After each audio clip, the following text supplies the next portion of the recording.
The future of work. According to a leading business consultancy, 3 to 14% of the global workforce will need to switch to a different occupation within the next 10–15 years, and all workers will need to adapt as their occupations evolve alongside increasingly capable machines. Automation, or embodied artificial intelligence (AI), is one aspect of the disruptive effects of technology on the labor market.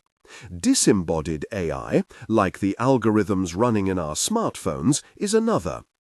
Dr. Stella Pachadi from Cambridge Judge Business School believes that some of the most fundamental changes are happening as a result of the algorithmication of jobs that are dependent on data rather than on production, the so-called knowledge economy. Algorithms are capable of learning from data to undertake tasks that previously needed human judgment, such as reading legal contracts, analyzing medical scans, and gathering market intelligence. In many cases, they can outperform humans, says Pachadi. Organizations are attracted to using algorithms because they want to make choices based on what they consider is perfect information, as well as to reduce costs and enhance productivity. But these enhancements are not without consequences, says Pachadi. If routine cognitive tasks are taken over by AI, how do professions develop their future experts, she asks.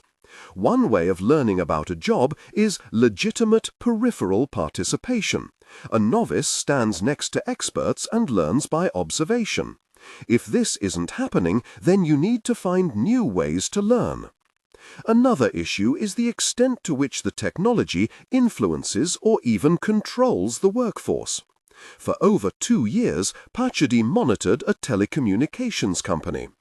The way telecom salespeople work is through personal and frequent contact with clients, using the benefit of experience to assess a situation and reach a decision.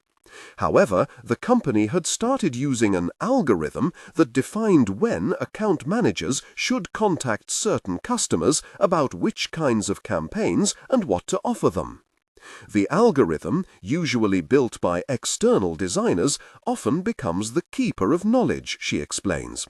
In cases like this, Pachadi believes a short-sighted view begins to creep into working practices, whereby workers learn through the algorithm's eyes and become dependent on its instructions. Alternative explorations, where experimentation and human instinct lead to progress and new ideas, are effectively discouraged. Pachadi and colleagues even observed people developing strategies to make the algorithm work to their own advantage. We are seeing cases where workers feed the algorithm with false data to reach their targets, she reports. It's scenarios like these that many researchers are working to avoid. Their objective is to make AI technologies more trustworthy and transparent, so that organizations and individuals understand how AI decisions are made. In the meantime, says Pachadi, we need to make sure we fully understand the dilemmas that this new world raises regarding expertise, occupational boundaries, and control.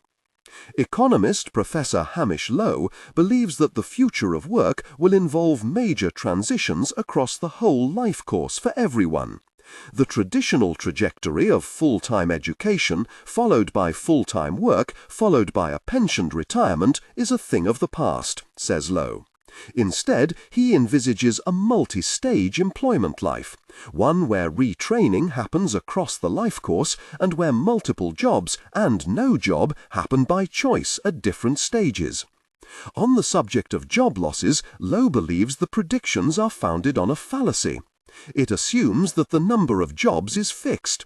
If in 30 years half of 100 jobs are being carried out by robots, that doesn't mean we are left with just 50 jobs for humans. The number of jobs will increase. We would expect there to be 150 jobs. Dr. Ewan McGahey at Cambridge's Centre for Business Research and King's College London agrees that apocalyptic views about the future of work are misguided. It's the laws that restrict the supply of capital to the job market, not the advent of new technologies, that causes unemployment. His recently published research answers the question of whether automation, AI, and robotics will mean a jobless future by looking at the causes of unemployment. History is clear that change can mean redundancies, but social policies can tackle this through retraining and redeployment. He adds, if there is going to be change to jobs as a result of AI and robotics, then I'd like to see governments seizing the opportunity to improve policy to enforce good job security. We can reprogram the law to prepare for a fairer future of work and leisure.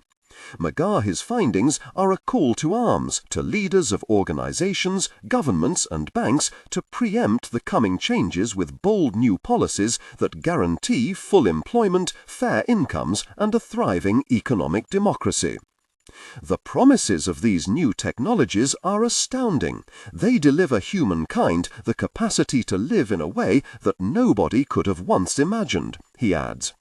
Just as the Industrial Revolution brought people past subsistence agriculture and the corporate revolution enabled mass production, a third revolution has been pronounced. But it will not only be one of technology. The next revolution will be social.